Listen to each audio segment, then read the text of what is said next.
नमस्कार. मी साक्षी चंद्रशेखरजी भेले आपल्या सगळ्यांचं हार्दिक स्वागत करते माझ्या या साक्षी भेले सोनोरी या यूट्यूब चॅनलवर. आता तुम्हा सगळ्यांना प्रश्न पडला असेल की आता नेमकं नवीन काय.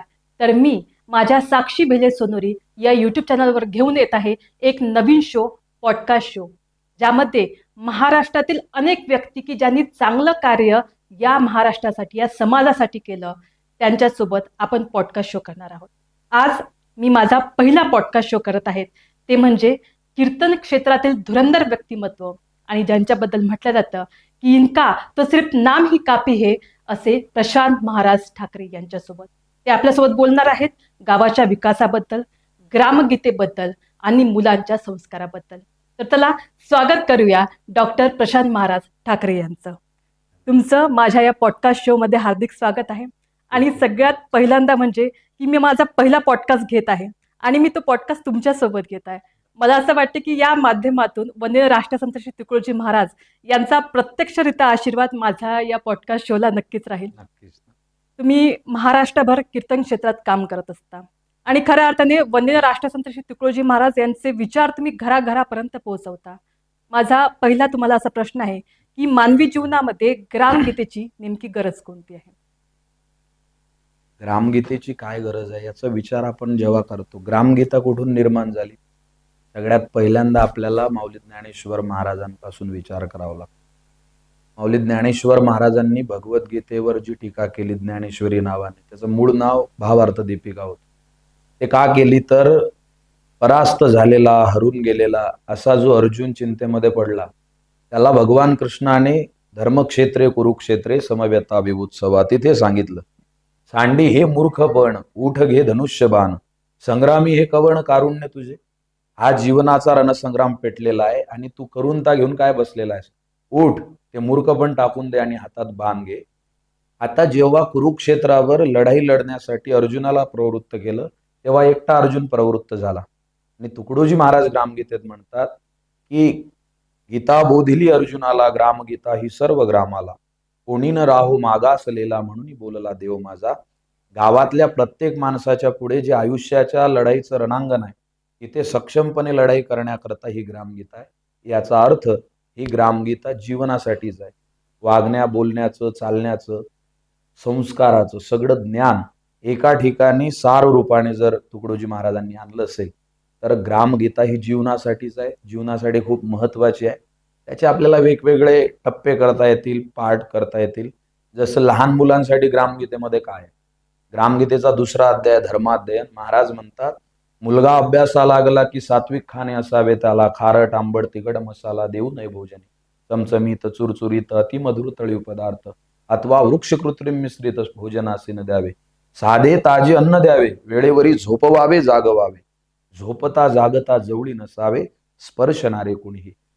हा विचार एवढा महत्वाचा आहे. आज मोठ्या मोठ्या शहरामध्ये मी मुंबईला जातो, अहमदाबादला जातो, तर करोडपती माणसं असा प्रश्न करतात की आमच्या मुलांचं सगळं बरं आहे, पण ते जेवण करत नाही.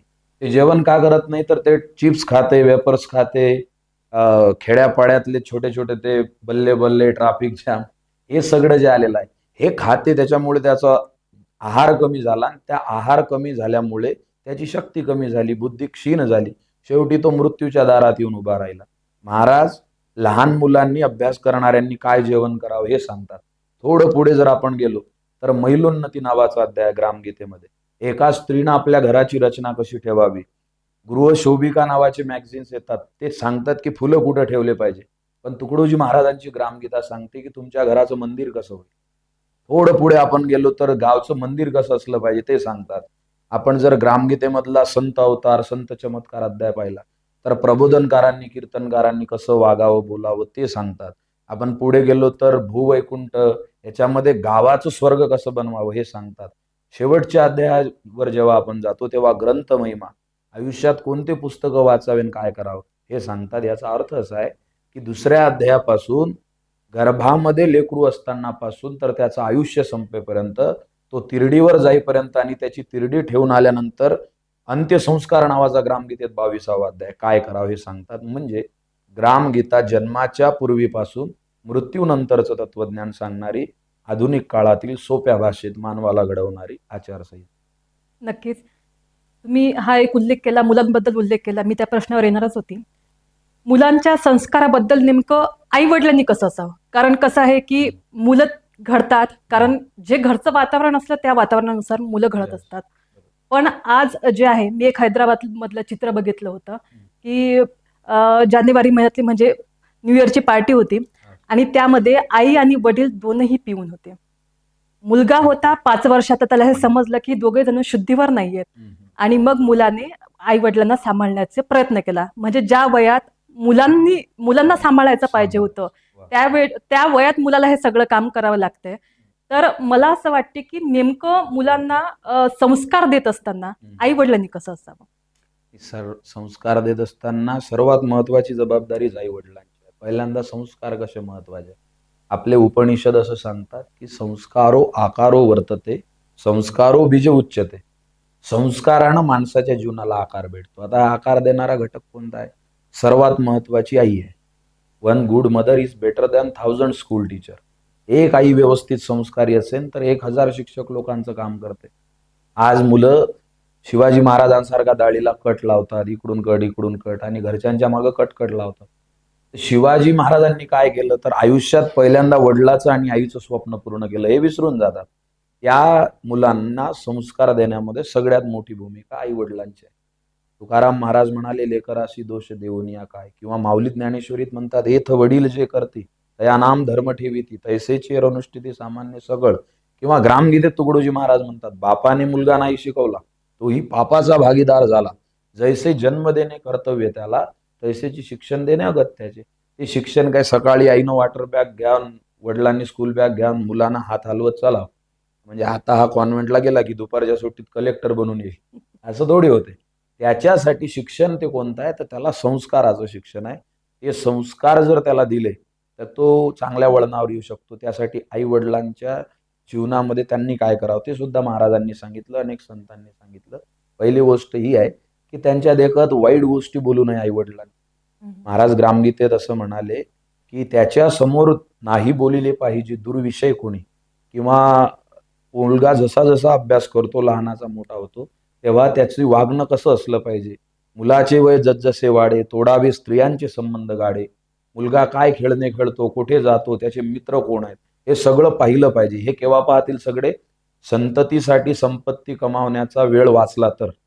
बरोबर. आमचे गुरुजी असं म्हणायचे की अपने संतान को सिर्फ स्कूल में भेजकर इतना भी पढ़ाने बाचने के लिए लायक मत बनाओ की वो पढ़ लिख कर आपको ही नालायक समजने लगे. तर मुलांसाठी संततीसाठी संपत्ती कमवत असताना त्या संततीला संस्कार देणं सगळ्यात महत्वाचं आहे. ते जबाबदारी आहे. नक्कीच. मी प्रबोधनासाठी जाते त्यावेळेस मी एक हा विषय मांडत असते की मुलगा ना आता अशी परिस्थिती झाली आहे की 2 वर्ग कमी शिकला तरी चालते, पण त्याने आई वडिलाचा विचार केलाच पाहिजे. इंदोर मधला एक व्हिडिओ बघितला मी, त्यामध्ये मुलगा फॉरेन मध्ये होता, पूर्ण सेटल झालेला होता, आई वडील भारतात होते. परिस्थिती अशी झाली, आई वारली, वडील वारले, दोघांचे डेड बॉडी त्या सडलेल्या होत्या घरात. पालिकेचे लोक आले आणि ते घेऊन गेले. पैसे एवढे कमावलेले आहेत त्यानं की तो सहजपणे आई वडील जरी निघून गेले तरी म्हणू शकतो आय हॅव नो टाइम.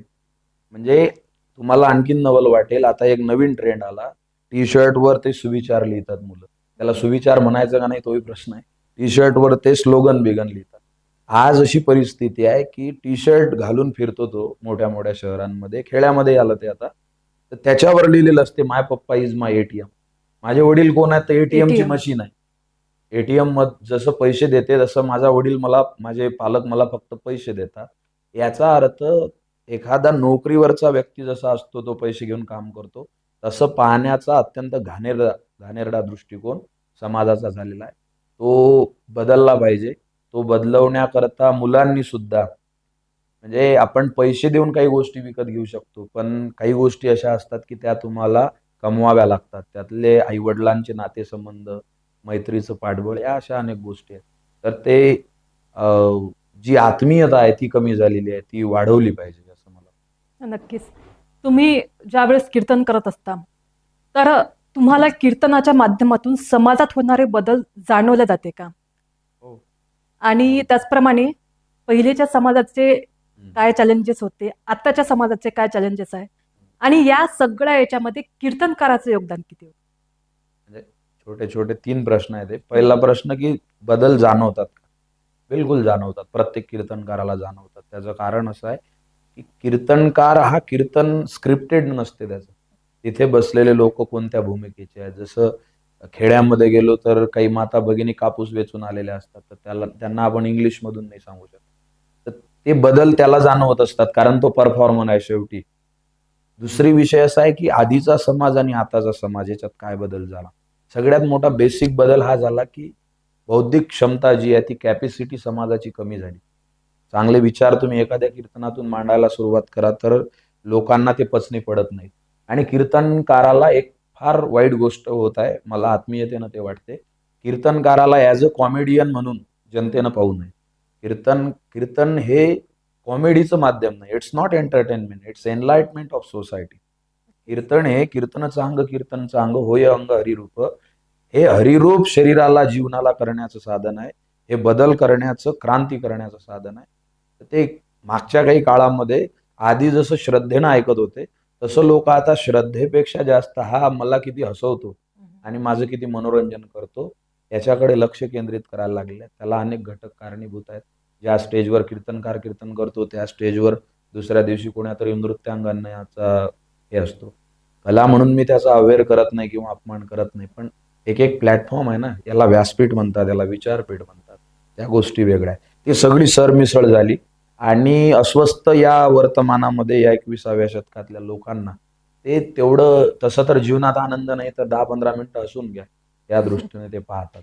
हा एक बदल आहे. आणि कीर्तनकाराची भूमिका काय असा होता ना प्रश्न. हो. कीर्तनकाराची भूमिका त्याने समाजासाठी काही काम केलं पाहिजे. सर्वात महत्वाचा घटक कीर्तनकार आहे. कारण व्याख्याता किती अभ्यासपूर्ण बोलत असेल तर लोक त्याला अभ्यास म्हणून ऐकतील. पण कीर्तनकाराचा वेश दिसला म्हणजे लोक त्याच्या बोलण्यावर त्याच्या शब्दावर श्रद्धा ठेवतात. अजूनही आपल्या महाराष्ट्रात भारतात त्याच्या शब्दांना पूज्य भावनेनं पाहतात. तर कीर्तनकाराची भूमिका खूप महत्वाची आहे. एवढी महत्वाची आहे की आईवडिलांनंतर समाज घडवण्यासाठी सर्वात जास्त कीर्तनकार जबाबदार. आणि त्या काळात तुकाराम महाराजांनी सुद्धा ते काम केलं होतं. बिलकुल. नक्कीच. आणि तुम्ही एक खूप चांगला मुद्दा मांडला या ठिकाणी की जर तुम्हाला हसवण्यासाठी जर काही पाहिजे असेल तर दुसरे शो बघा. हा. पण कीर्तन हे समाजाचं प्रबोधनाचं प्रबोधन खूप मोठं माध्यम आहे. विनोद नसावा असं नाही, विनोद असावाच. पण कीर्तनात आमचे एक महाराज म्हणाले होते की कीर्तनात विनोद असावा, कीर्तनाचं विनोद होऊ विनोद. नक्कीच नक्कीच. त्यानंतर वंदनीय राष्ट्रसंत श्री तुकडोजी महाराज यांनी सगळ्यात मोठे जो सांगितला तो कर्मयोग सांगितला. महाराज म्हणतात की एका हाताने कर, दुसऱ्या हाताने भर. बरोबर. तर महाराजांचा कर्माबद्दल काय नेमके विचार होते आणि मनुष्याने जीवन जगत असताना कर्माला कोणत्या दृष्टिकोनातून पाहावं? महाराजांचं एक स्पष्ट वचनच आहे लहर की बरखामध्ये, मैं कर्म योगी हूँ बेकार से होती घृणा, पंडित हो या हो संत, पुजारी हो श्रम के बिना, मानव हो तो हाथ से या पैर से खूब काम लो, कर लो सुखी मानव प्रजा भगवान का फिर नाम. तुम्हाला भगवंताचं नाव घेण्याचा अधिकार नंतर आहे. पहिल्यांदा तुमचं कर्म व्यवस्थित करणं. आणि मी रोज बोलतोय तुम्हाला नियतीने डेस्टिनीने दिलेलं जे कर्म आहे ते तुम्ही प्रामाणिकपणे करणे, प्रामाणिकतेने करणे काम हेच आमचे ईश्वर नाम. हे ग्रामगीतोक्ती आहे. ग्रामगीतेच्या विचार आहे की माझं काम मी प्रामाणिकपणे करावं. ज्याला आज समाजात सगळ्यात मोठा फॉल्ट हाच आहे. जो डॉक्टर उपचारासाठी आयोजित केला, त्याचं योजना केली किंवा त्याला लोक पाहतात, तो लोकांचे ऑपरेशन करते आणि 3 वर्षानंतर समजते की त्यांना ऑपरेशन सेवा म्हणून केली, पण त्याच ऑपरेशन केलेल्या लोकांच्या किडन्या काढल्या 3-3 लाख रुपयामध्ये विकल्या. त्या शिक्षकाला ओळखुनी गावाची जबाबदारी, शिक्षक जिव्हाळ्याने काम करी तरीच गाव होई वैकुंठपुरी, न पडे जरुरी कोणाची. तो शिक्षक एखाद्या मुलीवर वाकड्या नजरेनं पाहतो, अत्याचार करतो, तेव्हा बोलताना शरम वाटते माणसाला. ज्या कीर्तनकाराला खऱ्या गोष्टी सांगायच्या आहेत तो कीर्तनकार सांगतो की तुम्ही तिसऱ्या बोटात लाल रंगाचा खडा घाला, तुमचा शनी निघून जाईल. महाराज म्हणतात या बोटात कोणता खडा घातला यानं काही फरक पडत नाही. हे बोट ज्या मनगटाला आहेत त्या मनगटानं जर कष्ट केले तर फरक पडते. एक सुंदर उदाहरण महाराजांचं आहे, मी सांगेल तुम्हाला. महाराज म्हणतात समाजामध्ये 2 प्राणी आहेत, एक पक्षी आहे एक प्राणी आहे. एक वाघ आहे आणि एक गिधाड आहे. गिधाड सुद्धा मांसच खाते, मांस भक्षण करते, आणि वाघ सुद्धा मांसच भक्षण करते. पण दोघांमध्ये फरक आहे. गिधाड जर सकाळी एखाद्या माणसाला दिसली तर तो पाहत नाही अजूनही खेड्यात तो म्हणते अपशकून होईल तिचं तोंड पाहू नका सकाळी उठल्यावर. आणि वाघाला पाहण्यासाठी सचिन तेंडुलकर मुंबईवरून इकडे येतात चंद्रपूरच्या ताडोबाजूला. आणि 2 दिवस थांबून वाघ दिसल्यावर म्हणतात today I am very happy because I seen real tiger of Tadoba. म्हणजे गिधाड दिसली तर माणूस पाहत नाही. वाघाला पाहण्यासाठी 1.5-2 कोटी रुपयाच्या गाडीत बसून येतो, तिथं 1-1.5 लाख खर्च करतो. हे काय? त्याचं उत्तर महाराजांनी त्यांच्या लहर की बरखामध्ये दिलं. याचं कारण एवढंच आहे, दोघं जरी मांस भक्षण करत असतील तरी गिधाड हे जनावर मरायची वाट पाहते नाही त्या मेलेल्या जनावराचं मांस खाते. आणि वाघ जंगलाचा राजा म्हणतात त्याला, पण दररोज पंजे उचलते, नखाला धार लावते, मान ताट करते आणि समोर असलेल्या सावजाचा वेग लक्षात घेते, छलांग मारते, स्वतःच्या शक्तीवर ताकदीवर तिची शिकार करते, मांस भक्षण करते आणि उद्या पुन्हा दुसऱ्या तयारीला लागते.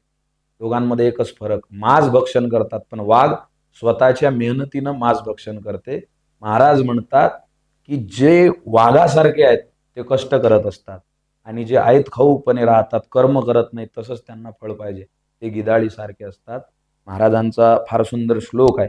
महाराज असं म्हणाले की तो जो वाघ आहे तो वाघ काय करतो, करकष्ट हरदम आदमी, तो हात से या पैर से, तो खा कमाई शेर की, मिल जा उसी के जात से, गर मुक्त का मांगे कहा तो गीध समो जाय. गिधाडी सारखा होशील तू, तुझा चेहरा कोणी पाहणार नाही, कर्मयोगाने जग मोठा होशील, असं महाराजांचं.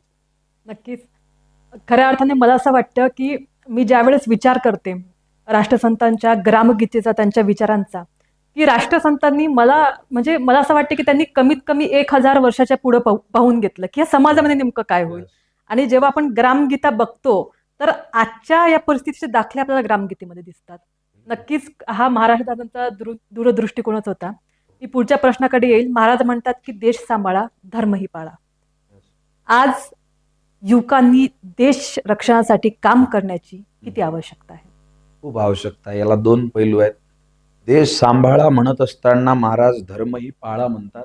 याचा अर्थ एका धर्माच्या युवकांनी दुसऱ्या धर्माच्या युवकांच्या विरुद्ध उभं राहायचं नाही, किंवा एकाने भगवा ध्वज धारण केला तर दुसऱ्याने हिरव्याला शिव्या द्यायच्या नाहीत, किंवा हिरवा ज्याने घेतला त्याने भगव्या ध्वज धारण करणाऱ्याला शिव्या द्यायच्या नाहीत. देश सांभाळा म्हणजे काय करा, तर महाराज म्हणतात हा देश गावां मिळून बनला आणि ते प्रत्येक गाव एका एका घरा मिळून बनलं. गाव व्हाया निरोगी सुंदर, सुधारावे लागेल एक एक घर, आणि त्याहूनही त्यात राहणार करावा लागेल आदर्श. प्रत्येकानं स्वतःचं जीवन सांभाळा. दुसरी गोष्ट धर्म, सर्वोच्च धर्म कोणता आहे तर अयम निजः परोवेती गणना लघुचेतसाम उदारचरितानाम तू वसुधैव कुटुंबकम. मी एकटा नाही आहो, हे सगळे माझे भाऊबंद आहेत. हा मानवतेचा धर्म महाराजांनी जो सांगितला तो श्रेष्ठ आहे, तो जपावा आणि देशाला पुढे घेऊन चालावा. नक्कीच. वंदनीय राष्ट्रसंत श्री तुकडोजी महाराज खऱ्या अर्थाने त्यांचा जो मेन फोकस होता तो गावाकडे होता. बिलकुल. की नेमकं गाव जर सुधारत गेले तर हा भारत देश सुधारत जाईल. बरोबर. आणि भारत देश जो आहे तो गावांचा आत्मा आहे. देश हा आपल्या गावांचा आत्मा आहे आणि देशातून म्हणजे गावातून हा देश घडत असतो असे महाराज नेहमी म्हणत जाते. बरोबर. तर गावाच्या विकासाबद्दल वंदनीय राष्ट्रसंत तुकडोजी महाराज काय म्हणतात? महाराजांनी गावाची पूर्णच रचना सांगितलेली आहे. आपण जर ग्रामगीता बघितली तर छोट्या छोट्या गोष्टी कुठं असल्या पाहिजे, किंवा त्यांचे भजन जर आपण पाहिलं, एक भजन आहे महाराजांचं, सुन लो देहातो के भाई अपना ग्राम राज्य बनवालो, चरसंडास खोद कर गड्डे निज हाथों से कर डालो, अपनी सडके आप बनाकर चौक में दिये जलाओ. चौकात दिवा लावला पाहिजे हे सुद्धा सांगतात ते. अजून सांगू, महाराज म्हणतात की गावी असावी विहीर पाणी पिण्यासी थंडगार. गावात विहीर असली पाहिजे हे सांगतात. गावी असावे वाचनालय नाना ग्रंथ ज्ञानमय. गावात वाचनालय असलं पाहिजे ते सांगतात. अरे तुम्ही भगवंताच्या नावाचे सप्ते करता, तसा गावाचा सुद्धा सप्ताह असला पाहिजे हे विश्वाच्या पाठीवर सांगणारे तुकडोजी महाराज. पुन्हा ह्याच्यात एक गंमत आहे. अनेक लोकांना असं वाटते की हे समाज सुधारणेचं तत्वज्ञान महाराजांनी सांगितलं. हे समाज सुधारक म्हणून तुकडोजी महाराज नाही, ते संत म्हणून आहेत. संतांचा युगधर्म असतो की ते त्या त्या काळाचा विचार करतात. ग्रामगीता ही महाराजांनी ऋग्वेदाच्या सूत्रावर लिहिलेली आहे. 90% जनतेला माहित नाही. विश्वम पुष्टे ग्रामे अस्मिन ननातुरम हे ऋग्वेदातलं सूत्र आहे. याच्यावर या एका ओळीवर पूर्ण ग्रामगीता 41 अध्याय 4674 ओव्या आणि 8 पंचक. तर हे आपल्या वेदांमधलं उपनिषदांमधलं ज्ञान आहे. फक्त जसं व्हॉट्सअप मेसेज येण्याकरता दर 30 दिवसाला अपडेट करावं लागते, तसं महाराजांनी या तत्वज्ञानाला अपडेट केलं आणि एक दुर्लक्षित जो घटक होता गाव त्याच्याकडे लक्ष केंद्रित केलं. त्याच्यामध्ये 3 टप्पे आहेत. थोडक्यामध्ये मी सांगतो. तसं तर पूर्ण ग्रामगीतच त्याच्यावर आहे. पण 3 टप्प्यात. पहिलं, प्रथम पाया मानव वर्तन. गावातल्या व्यक्तीनं कसं वागावं, मग तो निरोगी असला पाहिजे, निर्व्यसनी असला पाहिजे. दुसरं, गावाची जबाबदारी काय आहे त्याची. कुटुंब व्हावे ग्रामपूरक, ग्राम व्हावे राष्ट्रपूरक. दुसरं, त्याच्या कुटुंबाचा धर्म काय. आणि तिसरं, तो आता आपण दोघं जण या खुर्चीवर बसलो. या खुर्चीवर बसताना मी बघितलं की हे खुर्चीवर काही कचरा आहे का. अर्धा तास पॉडकास्टसाठी मला ज्या खुर्चीवर बसायचं आहे, ती खुर्ची मी स्वच्छ करून घेतो. पण आयुष्याचे 100 वर्ष ज्या गावात घालवायचे आहेत, त्याच्यासाठी काहीच करत नाही. त्याच्यासाठी काही केलं पाहिजे, ही देण्याची भूमिका त्यांना ठेवली पाहिजे महाराजांचं. त्यातून गाव चांगलं बनेल. नक्कीच. महाराजांचा दूरदृष्टिकोन खूप महत्त्वाचा वाटतो मला. कारण एक व्यक्ती घडायचा असेल तर संपूर्ण ग्रामगीता त्या व्यक्तीच्या संस्कारासाठी, त्या व्यक्तीच्या विचारासाठी काम करत असते. नक्कीच. आजकाल जे आपण बघतो की बरेच लोक जे आहेत, म्हणजे मी बघते, बरेच लोक कीर्तनकारांवर टीका करतात. कारण कदाचित लोक हे विसरत असतील की कथाकार असेल किंवा कीर्तनकार असतील तर ते सुद्धा सांसारिक लोक आहेत येस. आणि त्यांना देखील त्यांचा संसार आहेत. हो. तर कीर्तनकारांवर होणाऱ्या टीकेबद्दल तुम्ही काय सांगाल?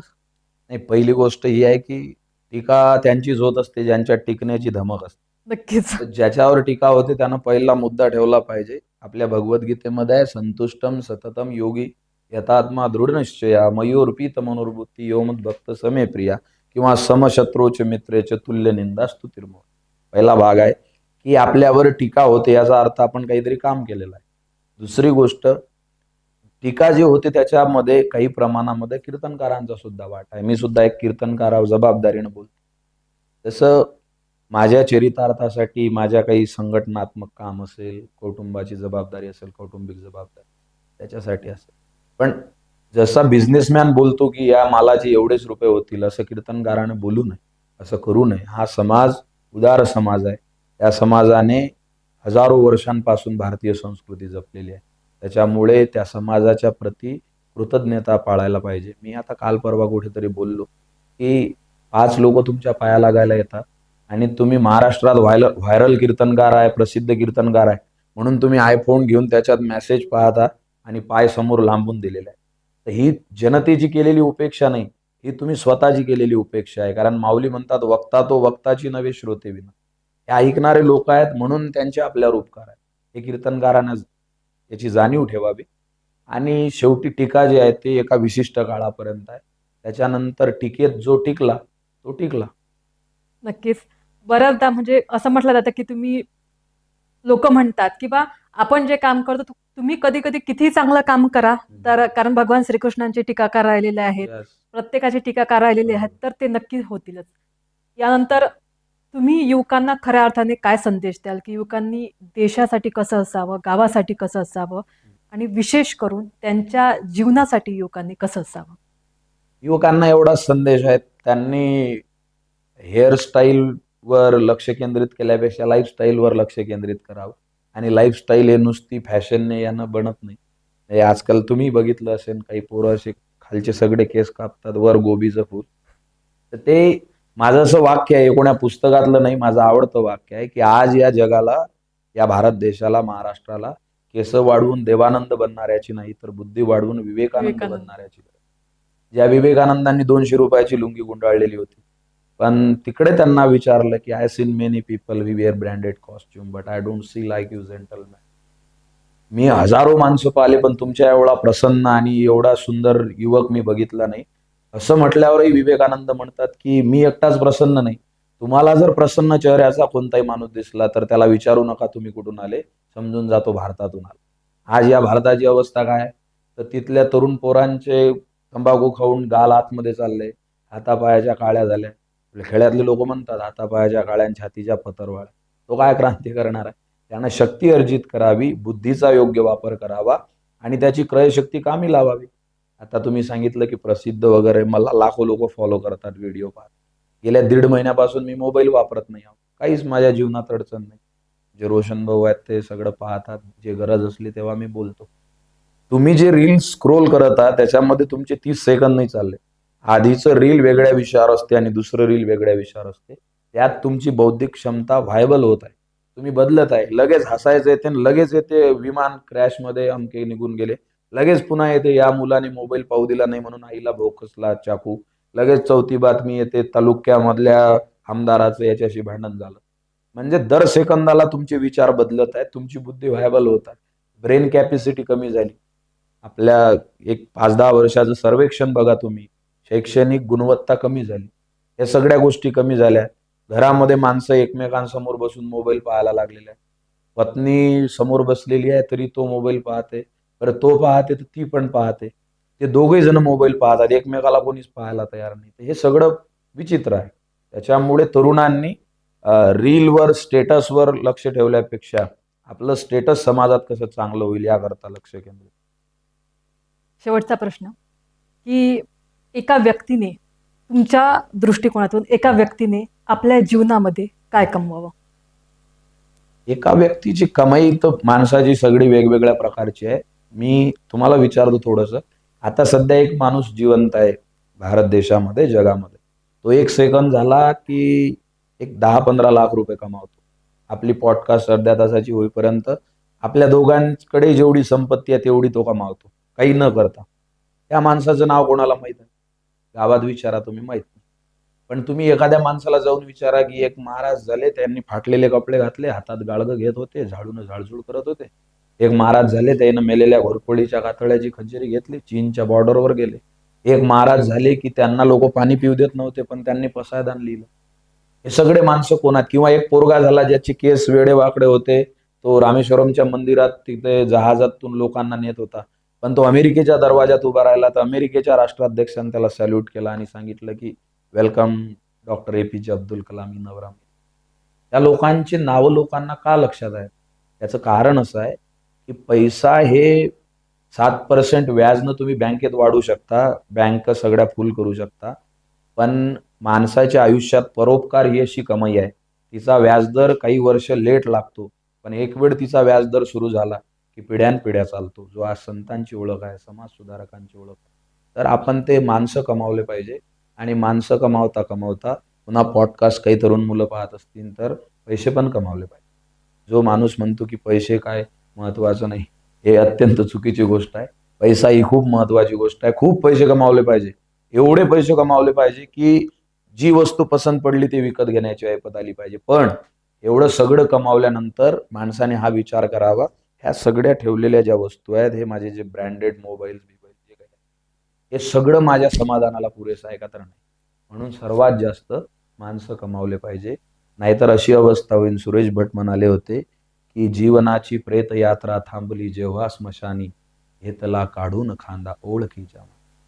आपली ज्यांच्यासोबत ओळख आहे त्यांनी खांदा काढून नाही घेतला पाहिजे, किमान खांदा द्यायला येताना 2 अश्रू त्यांच्या डोळ्यात. नक्कीच नक्कीच. ज्यावेळेस मी बघते वंदनीय राष्ट्रसंत श्री तुकडोजी महाराज यांचा पुण्यतिथीचा तो कार्यक्रम, की लाखो लोक त्यांना श्रद्धांजली देण्याकरता येतात. आणि ज्यावेळेस मी ही बघते, मी विचारत असते, एक आजी होती, यावेळेस मी बघितलं आजीचं वय होतं 90+, 92 वर्षाची ती आजी. मी म्हटलं, विचारलं, आजी तू इथे महाराजांना श्रद्धांजली देण्यासाठी आली? हो म्हणे, कारण मला असं वाटते म्हणे, मी मेली जरी ना, पण जाता जाता मी महाराजांची आठवण करून गेली पाहिजे. हे विचार, मला असं वाटतं ही सगळी विचाराची क्रांती आहे. जगात जर कुठली क्रांती असेल तर ती विचाराची क्रांती असते. आणि महाराजांनी जे कमावलंय आज ते पिढ्यानपिढ्या आपल्या सगळ्यांच्या माध्यमातून सुरू आहे. नक्कीच. आता पुढचा सेगमेंट तुमच्यासाठी, तो म्हणजे रॅपिड फायर. काही ऑप्शन देईल मी. तर तुमच्या आवडीचे कीर्तनकार मी ऑप्शन देईल, फक्त प्रशांत महाराज ठाकरे सोड ना. नाही, ते काय स्वतःची आवड असेल तर दुसऱ्यांची आवड कशी काय? नक्कीच, पण मी तुम्हाला ऑप्शन देईल. यावेळेस मी नक्कीच तुम्हाला या सेगमेंटमध्ये फसवणार आहे. आवडीचे कीर्तनकार ते म्हणजे हरिभक्तपरायण नामदेव महाराज शास्त्री, हरिभक्तपरायण इंदुरीकर महाराज, सत्यपाल महाराज की विशाल खुले महाराज. नाही, आता ते फसवण्यासाठीच तुम्ही ऑप्शन दिले चांगल्या पद्धतीनं. प्रत्येक व्यक्तीचा एक पिंड असतो. जसं नामदेव महाराज शास्त्री खूप विचार गर्भ चिंतन आहे त्यांचं, पूज्य आहेत ते, माझे आजोबा आहेत ज्यांच्यामुळे मी या क्षेत्रामध्ये खूप गती घेतली. आमचे पूज्य बळीराम महाराज दूर नामदेव महाराज शास्त्रींचे चांगले मित्र आहेत. शास्त्री महाराज मला खूप आवडतात, म्हणजे त्यांच्या बोलण्यापासून सगळ्या गोष्टीपासून. दुसरी गोष्ट इंदुरीकर महाराज, त्यांचा एक वेगळा ओरा आहे, म्हणजे लोक जे नाच गाणं पाहायला जायचे त्यांच्यामुळे रामकृष्ण हरिनिदान ऐकतात तर खरी, त्यांच्या जीवनाचा उद्धार करण्यामध्ये सगळ्यात मोठा वाटा इंदोरीकर महाराजांचा आहे. विशाल महाराज खोले फार सुंदर गायन करतात, आमचे मित्र आहेत ते चांगले. आणि सत्यपाल महाराजांनी गाडगे बाबा तुकडोजी बाबांविषयी जागर करण्याचा सगळ्यांची आपापली जागा. तर मी शास्त्री तुम्हाला महाराज मला जास्त आवडत. अच्छा, याच्यानंतर प्रसिद्ध कथावाचक, तुमच्या आवडीचे कथावाचक ऑप्शन देते मी. मुरारी बापू, जया किशोरीजी, इंद्रेशजी महाराज की देवकीनंदन ठाकूर? मोरारी बापू. मोरारी बापूंचं एकतर कथा तीच राहते, पण तो सांगणारा जो आहे त्याच्यातून, जसं मोरारी बापूंनी अशा ठिकाणी कथा केल्या की तिथं आजपर्यंत कोणीच कथा नाही केल्या. रेड लाईट एरियामध्ये जे सगळ्यांना यारे यारे लहान थोर आहे, तो अधिकार जर ते येत नसतील तर आपण त्यांच्यापर्यंत पोहोचवला पाहिजे. किती मोठं मिशन आहे, किती मोठा दृष्टिकोन. आणि ज्यावेळेस मी त्यांचे कथा बघते, अशी आता जवळपास त्यांच्या 1000 रामकथा पूर्ण होणार आहेत, आणि अशी एकही रामकथा नाही ज्या रामकथेत ते रडले नाही. ते भावना आहे ना त्यांची. भाव ज्या वेळेला असेल, त्यांचंच वाक्य आहे, किसी दिन बेवजह बेवक्त भगवान के लिए 2 आंसू आपके आंखों से गिर जाए तो समझ लेना राम ने आपकी प्रार्थना कबूल कर. ते त्यांच्यामध्ये उच्चता आहे तेवढी. नक्कीच. तुमच्या आवडीचं स्थळ अयोध्या, द्वारका, वाराणसी की गुरुकुंज आश्रम हुजरे? अयोध्या, वाराणसी आणि द्वारका ना. द्वारका. एकीकडे रामप्रभू झाले, एकीकडे कृष्ण परमात्मा झाले. मी जे माझे गुरु आहेत ऋषी संत घोसरकर महाराज, त्यांचं भजन आहे, तुम्ही राम मेरे तुम्ही श्याम मेरे, तुम्हारे चरण में सभी धाम मेरे, धन्य हो तुम्ही धन्य तुम्हारी प्रतिभा, जय हो तुम्हारी तुकडोजी बा. म्हणजे गुरुकुंजात अयोध्या पण आहे आणि गुरुकुंजामध्ये द्वारका पण आहे, म्हणून गुरु. आणि तुमच्या आवडीचे ग्रंथ श्री रामचरितमानस, वेद, उपनिषद, ज्ञानेश्वरी? सगळेच. एवढं एक उत्तर तुम्ही एक ऑप्शनचं घेतल्यापेक्षा 4 ऑप्शन. सगळे ग्रंथ. रामचरितमानस मध्ये गोस्वामी तुलसीदासजींची वेगळी एक आपल्याला सगळं पाहायला भेटते, म्हणजे काय त्यावेळेस क्रांतीच केली त्या. उपनिषद महत्वाचे आहेत, म्हणजे प्रत्येक शिष्य, उपनिषद म्हणजे काय, एका गुरुने ज्ञान सांगावं आणि शिष्यानं त्याच्या पायाजवळ बसावं आणि श्रवण करावं. उप म्हणजे जवळ, आणि ते ज्ञान श्रवण करून लिहिलेलं आहे म्हणून ते उपनिषद झालं. ते पण आवडते मला. ज्ञानेश्वरी सर्वात सुंदर उदाहरणं या आधुनिक काळातल्या PhD होल्डर आणखीन कोणी जे कोणी असतील त्या सगळ्यांना, म्हणजे तुम्हाला कल्पना आहे, मी खेड्यापाड्यात असं म्हणत असतो, आय एम नॉट अळानी महाराज. मी अनेक डिग्र्या मिळवल्या, नेट सेट बीट हे जे काही असेल ते. एवढ्या डिग्र्या मिळवून आपण माऊलींच्या शब्दाकडे पाहिलं तर आपल्या लक्षात येते की हजारो PhD ओवाळून टाकाव्यात ही माऊलींची ताकद आहे. ज्ञानेश्वरी आणि ग्रामगीता काय, भगवद्गीतेचे सक्रिय रूप प्रगट झाले आपोआप, त्याच्यामुळे ग्रामगीतेनं तर मला घडवलं. सगळे जावं. नक्कीच. त्याच्यानंतर महिला कीर्तनकार की ज्यांची कीर्तनं तुम्हाला आवडतात. ऑप्शन आहे हरिभक्त पारायण रोहिणीताई परांजपे, हरिभक्त पारायण शिवलीलाताई पाटील, हरिभक्त पारायण शालिनीताई इंदुरीकर की हरिभक्त पारायण डॉक्टर श्रद्धाश्री ठाकरे? अरे सगळेच कीर्तनकार चांगले आहेत, पण याच्यातलं एक निवडायचं असेल, याच्यातलं एक डॉक्टर श्रद्धाश्री ठाकरे. नाही, नाईलाजान नाही निवडत आहो, खरोखर मला आवडतं. नक्कीच ना, नक्कीच नाईलाज नाही. तिचं कीर्तन मी जेवढं मन लावून ऐकतो तेवढं मी अजून या वरच्या सगळ्या ऑप्शन पैकी ऐकलेलं नाहीये मन लावून. कारण ती कीर्तन करताना नुसती कीर्तन करते असं नाही. तुम्हाला मी गेल्या 2 वर्षामध्ये राष्ट्रसंत तुकडोजी महाराज कीर्तन विद्यालय सुरू केलं. आई वडील नसणाऱ्या मुलांना आपण पायात घालायच्या चपलेपासून तर डोक्यात घालायच्या टोपीपर्यंत सगळं मोफत करतो, 1 रुपया घेत नाही त्यांच्याकडे. याच्यामध्ये सगळ्यात मोठा वाटा कीर्तनकार म्हणून जर कोणाचा असेल तर माझ्या पत्नीचा आहे, डॉक्टर श्रद्धाश्रीचा आहे. कारण पुण्या दिवशी तिनं पाकिट उघडून असं पाहिलं नाही, मला विचारलं नाही किती पैसे भेटले. पण जेव्हा मी आश्रम सुरू करायचा होता 11 ऑक्टोबर 2024 मध्ये, तेव्हा सगळ्यात पहिल्यांदा तिनं तिच्या कीर्तनाचे 3-4 पाकिटं माझ्या समोर ठेवले, बँकेतलं फोन पे घ्या आणि तुम्ही माझ्याकडून हे पैसे घ्या आणि या पोरांसाठी आश्रम. ग्रेट कीर्तनकार कोण, ज्याचा अनुभव आपल्याला आला की जो समाजासाठी पे बॅक टू सोसायटी करत आहे, म्हणून तिचं कीर्तन आवडतं मला. नक्कीच. मला असं वाटतं की जोपर्यंत या समाजामध्ये चालत असताना पती आणि पत्नी रथाची ही दोन्ही चाकं आहे आणि ही दोन्ही चाकं स्टेबल असणं आणि एकमेकांना साथ देणे तितकंच महत्त्वाचं आहे. आणि डॉक्टर श्रद्धाश्री ठाकरे ताई नक्कीच ते काम करत आहेत. आज तुम्ही या ठिकाणी आलात आणि सगळ्यात महत्त्वाची गोष्ट म्हणजे हा पहिला पॉडकास्ट. असं वाटते की मी तुम्हाला प्रश्न विचारत राहा आणि तुम्ही बोलत राहा, पण वेळेची मर्यादा आहे प्रत्येकाला. आणि महत्त्वाची गोष्ट म्हणजे मी प्रेक्षकांना सांगू इच्छिते की मी त्यांना दादाच म्हणेल, कारण ज्यावेळेस वक्तृत्व स्पर्धा आमच्या महाविद्यालयाने व्हायच्या, तर त्यावेळेस दादा त्या वक्तृत्व स्पर्धामध्ये ग्रामगीता सांगायचे आणि मी एकदा विचार केला होता की हे कोण आहेत की जे इतकी ग्रामगीता इतक्या चांगल्या पद्धतीनं सांगते. तर त्या वक्तृत्व स्पर्धेमधून घडलेलं एक व्यक्तिमत्व आज आहेत आणि आज दादा महाराष्ट्रातले प्रसिद्ध कीर्तनकार झालेले आहेत. नक्कीच दादा तुम्ही या ठिकाणी आलात आणि धन्यवाद. तुम्हाला माझ्यासोबत खूप खूप धन्यवाद. उलट तुम्ही याला चहाची बैठक नाव दिलं ना? चहाची तो बैठक. चहा मला वाटते असा प्यायचा नाही आहे. च म्हणजे चाहत्यांना आणि हा म्हणजे हायसा वाटणारा. तुमच्या सगळ्या श्रोत्यांना, चाहत्यांना हायसा वाटणारा हा कार्यक्रम तुमचा आहे आणि सुरुवात उलट माझ्याकडून झाली. ते माझंही एक चांगला योग आहे. तुम्हाला खूप खूप धन्यवाद. एवढे चांगले विचार तुम्ही नक्कीच आपल्या सगळ्यांना मी पुन्हा एकदा सांगू इच्छिते की हा सगळा कार्यक्रम तुम्ही साक्षी भेले सोनोरी या यूट्यूब चॅनलवर बघू शकता. तसेच माझ्या फेसबुक आणि इंस्टाग्रामवर देखील बघू शकता. आपल्या सगळ्यांचं खूप खूप धन्यवाद.